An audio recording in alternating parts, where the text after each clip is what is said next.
क्या तुम्हारा भी लैपटॉप स्लो फील होता है एंड तुम प्रोबेबली सोच रहे होगे कि may be you need more RAM या फिर लैपटॉप में बहुत ज़्यादा डस्ट आ चुका है तो लैपटॉप को क्लीन करना चाहिए। बट अगर मैं बोलूँ ये सब करने के बाद भी तुम्हारा लैपटॉप कभी भी फास्ट नहीं होने वाला, तब मार्केट में ऐसे बहुत सारे मिथ आ चुके हैं जिनको लोग फॉलो तो करते हैं बट काम का कुछ नहीं आता। तो आज के इस वीडियो में मैं तुम्हें 6 मिथ के बारे में बताने जा रहा हूँ जिन्हें तुम्हें फॉलो बिल्कुल भी नहीं करना है। एंड इनमें से 3 नंबर एंड 6 नंबर वाला मिथ सबसे ज्यादा इंपॉर्टेंट है, तो मिस मत करना। चलो बिना किसी देरी के वीडियो को स्टार्ट करते हैं। Myth number 1, military grade certification. अब इस वर्ड को कंपनीज बहुत ज़्यादा बुरे तरीके से मिसयूज करते हैं। देखो, मिलिट्री ग्रेड सर्टिफिकेशन ये वर्ड एक्चुअली में यूज़ होता है यूएस डिफेंस फोर्स के द्वारा उनके के सारे जो मिलिट्री वेपन्स हैं उनको रेट करने के लिए। अब देखो, ये 29 टेस्ट का एक बंडल होता है जिनको किया जाता है उनके के सारे मिलिट्री वेपन्स के ऊपर। एंड अगर वो सारे वेपन्स इन टेस्ट को पास आउट कर जाते हैं तो उनको ये मिलिट्री ग्रेड सर्टिफिकेट दिया जाता है।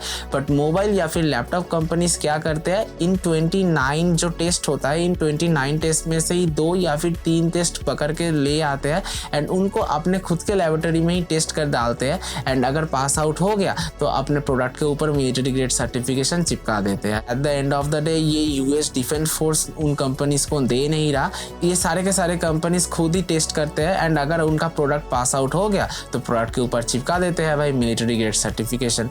तो मिलिट्री ग्रेड सर्टिफिकेशन देख के ये मत सोचना कि भाई वो बहुत ज़्यादा ड्यूरेबल है या फिर ऐसा कुछ, ठीक है। It is kind of marketing gimmick, okay. Like तुम एसुस को ही देख लो, वो लोग भी बोलते हैं कि भाई मिलिट्री ग्रेड सर्टिफिकेट है। आई नो अच्छा खासा है, बट रेडिट पे अगर तुम जाओगे तो बहुत सारे लोगों को हिंज का प्रॉब्लम हो रहा है। आई मीन आज से नहीं, बहुत पहले से ये हो रहा है। Myth number 2, BIOS update. हमें अक्सर लगता है कि बायोस अपडेट करने से लैपटॉप का स्पीड फास्ट हो जाएगा। अब डेफिनेटली भाई अगर बायोस अपडेट करोगे तो लैपटॉप का हेल्थ अच्छा होता है, here and there bugs glitches fix होता है एंड बहुत सारे एक्स्ट्रा फीचर्स भी ऐड किया जाता है। Definitely it's good, but Windows का जो अपडेट आता है उनमें से 70% अपडेट में ही भाई बहुत सारे बग्स एंड ग्लिचेस रहते हैं जिनको फिक्स करने के लिए विंडोज़ को फिर से एक अपडेट रोल आउट करना पड़ता है।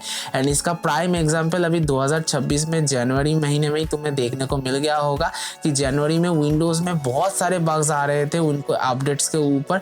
एंड भाई इतना सिचुएशन वर्स हो गया था कि माइक्रोसॉफ्ट को खुद आके ये एडमिट करना पड़ा कि हाँ उनके अपडेट में बहुत सारा प्रॉब्लम एंड बग्स आ रहा है, वो जल्दी से जल्दी इन सारे चीज़ों को फिक्स कर रहे हैं।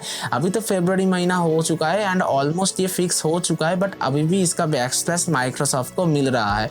एंड इंडिया में ये उतना ज़्यादा फैला नहीं, बट वेस्टर्न कंट्रीज में लोगों को बहुत ज़्यादा प्रॉब्लम फेस करना पड़ा। सो बायोस अपडेट करने से तुम्हारा लैपटॉप फास्ट हो जाता है, बट बायोस अपडेट करने से पहले थोड़ा दिन होल्ड ऑन कर जाओ, ठीक है। एक हफ्ता देख लो कि पहले जिन लोगों ने अपडेट कर दिया उन लोगों के लैपटॉप में बग्स या फिर ग्लिचेस आ रहा है कि नहीं।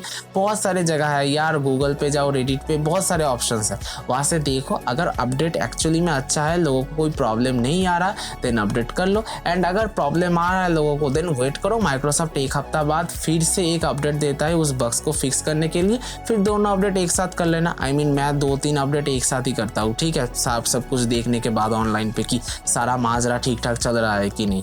इसलिए पूरा मार्केट देखो फिर अपने लैपटॉप को अपडेट करो। Myth number 3, expensive laptop is long lasting. Expensive laptop खरीद रहे हो तो वो ज्यादा देर तक टिकेगा ना ना ना ना ना, ये पॉइंट अपने दिमाग में घुसाना ही मत, ठीक है। लैपटॉप वर्ल्ड ऐसे नहीं चलता। अब डेफिनेटली अगर तुम मिड रेंज लैपटॉप के साथ एक एक्सपेंसिव लैपटॉप को कंपेयर करोगे तो कंपेयर करने पे देखने को तुम्हें मिलेगा कि हाँ भाई एक्सपेंसिव लैपटॉप ज्यादा देर तक टिकता है, क्योंकि ऑब्वियसली तुम ज़्यादा पैसे पे कर रहे हो। बट एक्सपेंसिव लैपटॉप खरीदने के बाद अगर उसे अच्छे से केयर नहीं करोगे एंड जैसा एक्स ने तुम्हारे साथ किया था वैसे ही अपने लैपटॉप के साथ तुम बिहेवियर करोगे तो भाई तुम्हारा लैपटॉप का तो फील्डिंग सेट है, कुछ नहीं किया जा सकता। चाहे तुम कितना भी हाई प्राइस का लैपटॉप ले लो, अच्छा केयर करोगे तो लैपटॉप अच्छा टिकेगा, अच्छा केयर नहीं करोगे तो लैपटॉप अच्छा नहीं टिकेगा। ऑल्सो लैपटॉप का बिल्ड क्वालिटी भी डिपेंड करता है। अब तुम लोग बोलोगे कि भाई एक्सपेंसिव लैपटॉप खरीद रहा हूँ तो बिल्ड क्वालिटी तो अच्छा ही होगा ना। डेफिनेटली भाई एक्सपेंसिव लैपटॉप का बिल्ड क्वालिटी अच्छा होता है, बट कभी कभी टाइम पे बड़े बड़े कंपनीज भी अपने हाई प्राइस सेगमेंट पे गलतियां कर देते हैं। तो देखो 2026 का आसूस ज़ेफायरस ही एक कंप्लीट डिजास्टर था, वो प्राइम एग्जांपल है। आई मीन तुम ऑनलाइन पे जाके अभी भी चेक कर सकते हो। Asus बेसिकली 2026 में अपने Zephyrus को एक कॉम्पैक्ट मॉडल बनाना चाहता था कि कॉम्पैक्ट के अंदर मैकबुक की तरह सब कुछ हो जाए एंड गेमिंग हो जाए, जो मैकबुक नहीं कर सकता ऑब्वियसली। तो ये सब कुछ फुलफिल करने के लिए गेस व्हाट उन लोगों ने क्या किया, उन लोगों ने भाई एक रैम स्टिक को ही गायब कर दिया। हाँ, लिटरली एक 1.5 लाख के लैपटॉप के अंदर से उन लोगों ने एक रैम स्टिक गायब कर दिया। एंड रैम स्टिक एक गायब करने देने की वजह से स्टोरेज का प्रॉब्लम आ रहा था, पहली बात। दूसरी बात, उसको और छोटा करने के लिए उन लोगों ने उस रैम स्टिक का जो स्पेस है, उस स्पेस को मदरबोर्ड के ऊपर लगा दिया। एंड मदरबोर्ड का जो कॉइल है वो शॉर्ट सर्किट की वजह से बंद हो जा रहा था, या फिर मदरबोर्ड ही पूरा खराब हो जा रहा था, मेल्ट डाउन हो जा रहा था। तो इस टाइप का प्रॉब्लम 2026 के Asus Zephyrus यूजर्स को बहुत ज्यादा फेस करना पड़ा।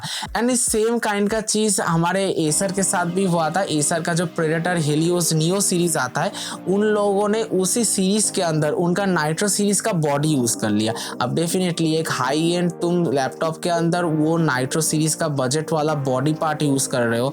आई मीन लिटरली एक एक्सपेंसिव लैपटॉप के अंदर जहां पर हाई एंड सीपीयू है, हाई एंड जीपीयू है, वहां पर तुम किसका बॉडी यूज कर रहे हो, तुम एक मिड रेंज गेमिंग लैपटॉप का बॉडी पार्ट्स यूज कर रहे हो। और होना ही था भाई, बॉडी पार्ट्स में डैमेज आ रहा था हियर एंड देयर, किसी का तो कलर मेल्ट हो रहा था, किसी का भाई मदरबोर्ड भी डेड हो रहा था।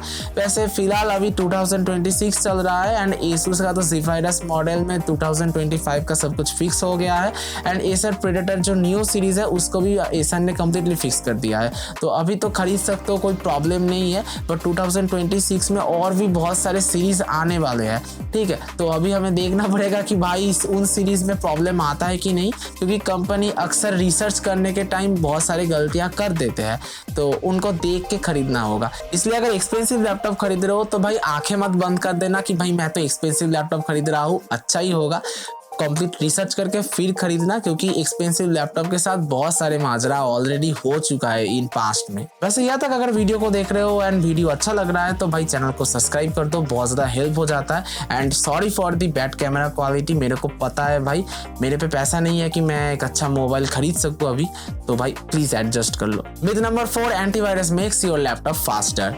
लोग अपने लैपटॉप के अंदर MCF या फिर नोटन जैसे सॉफ्टवेयर को रख देते हैं ये सोच के कि भाई ये तो एंटीवायरस सॉफ्टवेयर है, ये लोग हमारे लैपटॉप को क्लीन कर देंगे बहुत अच्छे तरीके से। भाई ऐसा नहीं होता, ये लोग और भी ज्यादा तुम्हारे लैपटॉप के बैकग्राउंड यूजेज को खा जाते हैं, तुम्हारे रैम CPU पे बहुत ज्यादा इफेक्ट देते हैं ये लोग, ठीक है। एंड कोई कोई तो भाई प्रीमियम ले लेता है भाई, इसलिए अगर तुमने भाई प्रीमियम लिया है तो मैं अब तुम्हें क्या ही बोलूँ। एंड अगर तुमने इंस्टॉल करके रख दिया है तो भाई इसे जल्दी से जल्दी अनइंस्टॉल करो। एंड एंटीवायरस सॉफ्टवेयर्स के लिए माइक्रोसॉफ्ट ने खुद एक अपना ऐप बनाया है जिसका नाम है माइक्रोसॉफ्ट डिफेंडर। मैंने ये अपने पिछले 2 वीडियोस में भी बोला था भाई डिफेंडर यूज करो, भाई डिफेंडर यूज करो। मैं आज भी देखता हूँ कि लोग डिफेंडर को यूज नहीं करते, डिफेंडर यूज करो, वो दी बेस्ट सॉफ्टवेयर है एंटीवायरस के लिए। एंड MCF नोटन ये सब कुछ डिलीट कर दो, ये तो भाई सारे के सारे ब्रांड के साथ टाई अप करते हैं, इनको पैसा मिलता है, ब्रांड को भी प्रॉफिट हो जाता है। It's kind of like bloatware, जैसे रेडमी रियलमी के अंदर ब्लॉटवेयर मिलता है, इस टाइप का कुछ है ये लोग, ठीक है। तो इन लोगों के ऊपर ट्रस्ट मत करो। अगर एंटीवायरस सॉफ्टवेयर एक्चुअली में चाहते हो तो डिफेंडर को यूज करो, वो अकेला ही काफी है। Myth number 5, less performance because of dust. एक लैपटॉप का परफॉर्मेंस कभी भी सिर्फ डस्ट की वजह से खराब नहीं होता। थर्मल पेस्ट एजिंग, SSD का हेल्थ स्कोर या फिर SSD का स्पीड, ये सब कुछ के ऊपर भी डिपेंड करता है तुम्हारा लैपटॉप स्लो हो रहा है या फिर नहीं। अगर ये तीनों चीज एक साथ खराब हो रहा है या फिर मदरबोर्ड कॉइल का भी एज बहुत ज्यादा बढ़ गया है तो भाई तुम्हारा लैपटॉप ऑटोमेटिकली स्लो हो जाता है। तो सिर्फ और सिर्फ डस्ट के ऊपर पूरा ब्लेम मत कर दो। तो भाई 2 साल अगर तुम्हारा लैपटॉप का हो जाता है तो इसलिए क्लीनिंग के साथ साथ मैं ऑलवेज सजेस्ट करूंगा कि तुम्हारा लैपटॉप को एक सर्विस सेंटर पे ले जाके चेकअप भी करवा लो कि सारे के सारे पार्ट्स ठीक ठाक से है या फिर नहीं, ठीक है। बाकी बहुत ज्यादा अगर गेम खेलते हो तो मैं तो ऑलवेज रिकमेंड करता हूँ कि भाई 2 साल बाद थर्मल पेस्ट को चेंज कर लो, क्योंकि थर्मल पेस्ट ड्राई हो जाता है पूरा अगर बहुत ज्यादा गेम खेलते हो तो। और अगर गेम नहीं खेलते तो थर्मल पेस्ट ड्राई नहीं होता, कोई प्रॉब्लम नहीं है उस जगह पे। बाकी तुम्हारा जो CPU कॉइल है या फिर तुम्हारा जो SSD का हेल्थ स्कोर है ये चेक करवाना जरूरी है। बाकी तुम्हारा मदरबोर्ड का कॉइल का हेल्थ कैसा है या फिर SSD का हेल्थ स्कोर कैसा है ये सब कुछ देखना जरूरी है। तो 2 साल बाद इन सारे चीजों को चेकआउट कर लेना। सर्विस सेंटर पे जाओगे तो वो लोग कर देंगे, कोई प्रॉब्लम लेने की बात नहीं है। Myth number 6, more RAM equals to faster laptop. हाँ मैं मानता हूँ RAM matters a lot, but भाई अभी के टाइम पे रैम का तो प्राइस आसमान छू चुका है, तो भाई उसके बारे में पूछो ही मत।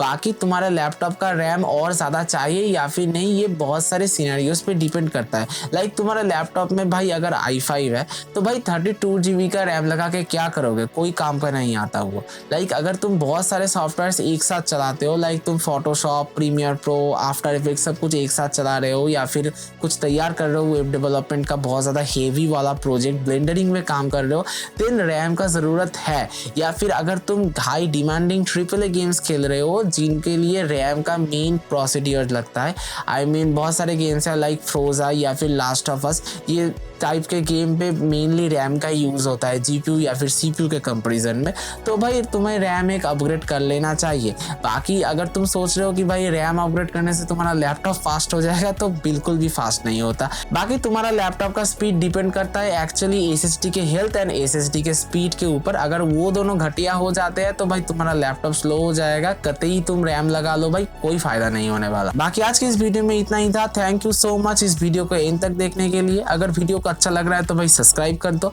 मैं मिलता हूँ तुमसे नेक्स्ट वीडियो में। Tech Sense signing of.